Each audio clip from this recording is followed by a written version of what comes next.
My name is Paul Santello. I'm a managing partner at Horizon Media. Oversee brand strategy and digital, which basically means traditional media and digital media planning.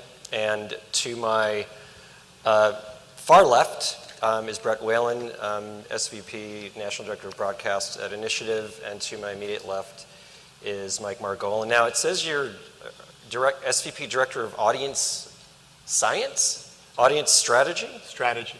Jeez, must be smart. I could never do. That's a really hefty title. I could never do. I didn't come up with it. Okay, yeah, you did. Someone. Okay. So I'm going to let the thing that we're going to do is we're going to talk about buying. But the interesting thing about this panel is that they both oversee integrated offerings for their clients. But Brett comes at it from a background largely in traditional media, and Mike comes at it from a background largely in digital media. And so we thought that would make an interesting pair in terms of discussing some of the things from those perspectives. And so that's how we're going to kind of navigate through the material today. I'll let each of you, though, describe a little bit more what you do to the audience before we begin. You want to start? Sure. As Paul mentioned, I run the national broadcast buying team in LA for Initiative. We obviously have an offering in New York as well that we report up into. But for all of the LA-based accounts, I oversee that. I'm actually at my first job out of college. I started as an assistant buyer at Western Media on Sunset Boulevard back in the day, and apparently, if you stick around long enough, they'll just keep promoting you. So, but and it's been an evolution over that time, both in terms of what Western and then Initiative have been, as well as what the job entails. So, as Paul mentioned, it's a traditional, sort of linear TV. And when I started in this business, it was very much spots and dots, and it was buying some commercials, and added value was a billboard schedule. And then over time, it has evolved, fortunately, and stayed interesting, as it became much more about creating integrations, creating custom pieces to the point where brand entertainment has become a big part of what we do for a lot of clients. Sports sponsorships has become a bigger part. A lot of this is because we have the money, so that's sometimes where you get the leverage. But now, ultimately, as video has evolved, as television, however you want to define that, is evolving. My purview is starting to bleed over into what you would call more sort of a holistic video sort of approach. And in actuality, Initiative is in the midst of sort of a restructuring, kind of around recognizing that, and it's much harder to draw the lines between what one discipline addresses versus the next one, and the overlap, and really the collaboration is where we're going to get the best impact and results for our clients and for their investments. So that's in kind of a nutshell what I do. Thank you. As Paul mentioned, my background is very different. In the 1990s, I worked in CRM. So the idea of audience and targeting was very different from a typical linear media. In 2001, I started the agency's search marketing practice and was really focused on programmatic for a really long time. Programmatic from a search standpoint, programmatic from a display standpoint, most recently programmatic in video,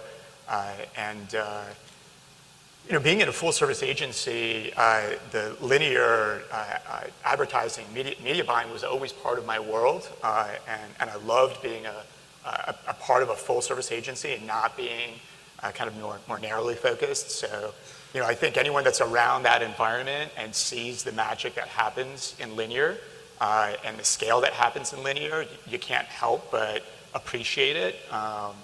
That being said, operating in a really, really different way in how we planned, bought media, how we measured success in a programmatic standpoint for a long, long time. And then more recently, we've gone through our own kind of restructuring. And in that restructuring, we decided there were a lot of principles from digital buying, digital planning, digital measurement, the idea of efficacy, the idea of audience segmentation that are probably going to be a big part of the future of media buying. So we decided to infuse that energy at a pretty good level into the organization. So we kind of have this wonderful blend of great linear experience, a lot of digital insight and viewpoints, really heavily infused into the business, and it's already making pretty big changes in how we operate. Great, great.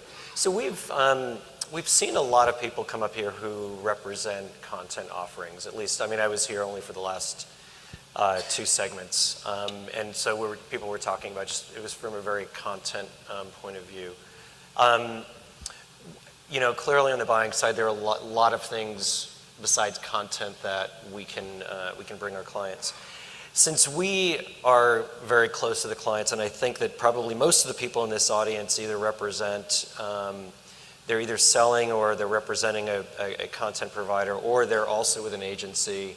We're really all in this business, or we're really all here because of our clients. So what is the most important thing that clients are looking for in video? I mean, are they looking for scale? Are they looking for the ability to target with data? Are they looking for these great content opportunities to either align with or actually integrate themselves into? Yes. I mean, what? All that. Yes. Okay, so if they're looking for all those things, like what are they looking for most? I mean, what are the things that when you're talking about video, what are the things that occupy most of the time? I mean, I think it's definitely sort of evolving. For the longest time, television was, sort of this big reach machine, and if you needed to get a message out quickly and you wanted, all the benefits of sight, sound, and motion, that video commercial messaging can do, television was, sort of the undisputed king. And it still has that perch and has that role, and I think a lot of media plans, will turn to TV as being the big reach-driving vehicle. But that reach is starting to diminish, at least, in specific instances. Obviously, in aggregate, people are still watching a ton of TV, and you can use it to reach people that way. But now that prime times or shows are doing 2 ratings, and that's good enough to stay on the air, that's not entirely the story now. But fortunately, at the same time, I think we've seen, and kind of as you mentioned, the effect of what the digital approach has brought. And I think in terms of, for a long time it was TV. You ran it and you knew that it helped and sales did better, and if you didn't run it, then sales went down. But sometimes the ROI metric in between that was pretty hard to get a handle on. So I think over the last however 10, 15 years of digital advertising and marketing becoming a bigger and bigger part of advertisers' approaches, they started to get the expectation of being able to get the data, get the metrics, get a much deeper understanding of how well their messaging was working, how well the environments and the placements were working, and some real accountability. I think that was something that was missing. And I think what we're seeing now in TV as set-top box data has become a bigger part of what most agencies are leveraging. As a lot of the other great data sets and sort of fusions across consumer and shopper, other data sources, we are getting to a point where there is some of that accountability within TV, and I think that's really exciting because you are still getting, the benefits of an environment and a medium that people are really engaged with and have really strong emotions around. But we can layer on top of that, a way to be very smart about how we approach it too. And so I think clients are definitely looking to us for sort of some direction in how to do that, because it's complicated and it's not all spelled out yet. And I think it's all being figured out right now. And then the other piece on top that you mentioned is content. And what a lot of people have been talking about here today is how also to get outside of just your commercial message and how to engage with consumers and with fans and break through in a way that's going to help supplement or maybe build up some equity that you wouldn't be able to do yourself, but that some of these creative assets can sort of inure into. You mentioned the set-top box, and I know you've got a real strong background in data. Talk to me about that. I mean, you can't really I can't go through a day without somebody calling on me, telling me they found out a way to leverage set-top box data, or they found a way to to target TV more like they target like we can target online, or vice versa. And I know there's sort of lots of ways to run specific tests out there, but are you guys seeing success in implementing some of these platforms, or are you still, how do you measure on the back end what you're getting for it? I mean, it all sounds like it sounds great when you're being pitched it, but you know, are you finding it to be successful? You know, I think there's a couple different parts of it. I think leveraging set-top box technology, or any type of over-the-top technology, you know, digital devices accessing content.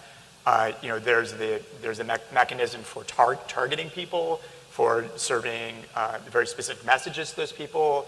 There's the feedback loop of whether the people are engaging with the content or not. In some cases, there's even a feedback loop of whether you're reaching your brand objectives. So those are all wonderful things. And in a perfect world, we'd love to deliver that in a linear environment too. And you know, in X number of years, we're probably going to get there. You know, then there's the other part of it where, you know, not being able to deliver that across the board to everybody, that doesn't make the data useless. In a lot of cases, that data can be very useful, especially when fused with other data sources.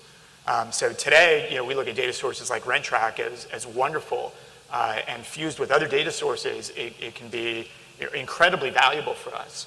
You know, RentTrack data and MX data and MRI, and putting a sort of a custom recipe together. There's a lot that can be done with it. So, you know, we're very skeptical of anyone that comes in and say they have this solution. And, you know, every seller in this room, you know, wholeheartedly believes in the products that they sell, and you should. You know, it's going to help you sell the product better. But from our standpoint, you know, it's really evaluating the limitations of those things, and in a lot of cases, the combinations. You know, where something could be combined with something to make the whole greater. In a lot of cases, it's kind of customized. Yeah, I think that's the thing too. It is customized, and the solution isn't the same probably for every advertiser, every category, in terms of what's the data that's available, what are their goals, what are they trying to accomplish. I mean, I can tell you, you know, even just an initiative, I want to say in the last 2-3 years, I've seen our analytics group grow from, you know, 3 people to 30. And I think that's part of, you know, as opposed to expecting someone to come in the door and give you a one-size-fits-all solution that's going to solve all your problems. You know, we realize that we need to be part of the solution too, and sort of be able to evaluate all the options that are out there, and how we can, you know, test and learn how we can fit them together with clients' data, you know, with the traditional ratings data, with set-top box data, and hopefully get to, you know, to a smarter solution. I mean, in the short term, though, a lot of it really is just about helping us, you know, make programming choices. Yeah. You know, that's something that, you know, we depended on just Nielsen, you know, age, sex, demo ratings for the longest time. So now it just, at least when we're making the choices on the front end, we can feel more confident that we're using the best available environments. You know, I think the Holy Grail ultimately will, when we can close that loop and go to the back end and actually literally look at, you know, is that driving traffic? Is that driving sales? Is that? Well, I think that is the Holy Grail, because you know, it's hard not to look at the capabilities of things that say, you know what, I can target the precise programming that my target is actually watching based upon marrying RentTrack and IRI data. You know, and that sounds really logical, but how do you then take it to, well, I know this got me X% lift on the back end, and I'm not sure we're there yet as an industry. And well, and it depends on the category too. Yeah. I mean, you know, we have Hyundai and Kia, and you know, tracking people buying cars, you know, requesting information about cars is a little easier to do versus, you know, we have Dr. Pepper, and you know, it's harder to track if somebody went into a 7-Eleven and bought a 20 ounce because they saw a commercial. So I think it's out there, and it's probably easier to accomplish for certain categories than others, but you know, even incremental improvements along the way, I think are still valuable, and quite frankly, especially coming from the linear world where there was very little of that for a long, long time. You know, I think it's really kind of exciting and really interesting to see. You know, this is just sort of the tip of the iceberg of what, you know, I think what we're all going to see in the next 5 years? Yeah, 10 I years? mean, we're definitely in a very early stage in the ecosystem evolution, serving content, delivering custom content to different audiences, segmenting different audience types and targeting them.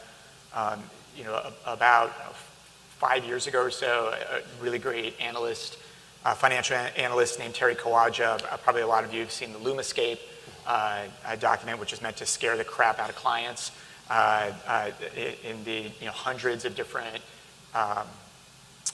companies that are in the greater display ad ecosystem. And for over the course of the last X number of years, Luma Partners has gone on and created great other LumaScapes, a LumaScape for mobile, LumaScape for video. And the LumaScape for video, between the agency and the channels, the networks where video content's being bought, either linear or digital, there are 19 different categories of businesses that are in that kind of value chain. And the reality is what's very likely going to happen in the video ecosystem is what happened with the display ad ecosystem, where there's massive consolidation that happens. And a lot of the startup activity is wonderful because it's a lot of very interesting solutions and new ways of looking at the business. But it's not sustainable to have that many companies that are competing with one another. And frankly, each of those individual point solutions on their own end up failing for a lot of reasons. So on the display ad side, you've had companies like Salesforce and Adobe all kind of cobble together, really kind of marketing operating systems. And realistically, it's only a matter of time before the video ad ecosystem is supported in that same way. We kind of have to hold our breath until then in some ways, and also experiment with a lot of what we believe are the best point solutions. I tell you, it's kind of staggering as someone in planning and buying with all those sort of 19 segments of the value chain. Kind of makes you wonder if we've overcomplicated in an effort to find that holy grail. There's just so many people kind of trying to get into the space and figure out their unique value proposition in there, and it's really hard to figure out. It is, and I think most people out there can probably identify with that. Now, if I'm sitting in the audience and I have a 360 offering for you, or if I have a linear or a digital offering, and I want to try and get to you and be part of a 360 video solution. Who do I talk to in your agency? I mean, I know that's a really common complaint I hear from folks. It's like they don't know if they're supposed to go to you or a digital person or to get you guys together. It's really hard to kind of put these deals together and find the right person. So what advice would you give